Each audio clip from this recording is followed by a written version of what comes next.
Bună ziua!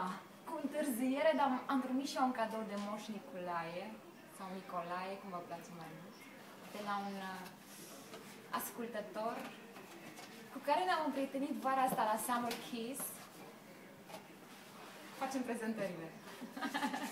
Noi deja știm despre ce este vorba, da? Hai să nu plecăm acasă până să nu-l filmăm, da? Mit Costel Busuioc, vocea României.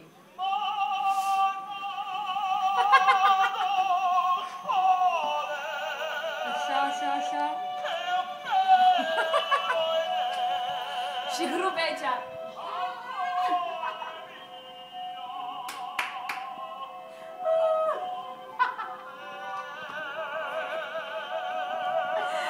Is it rock and roll, baby?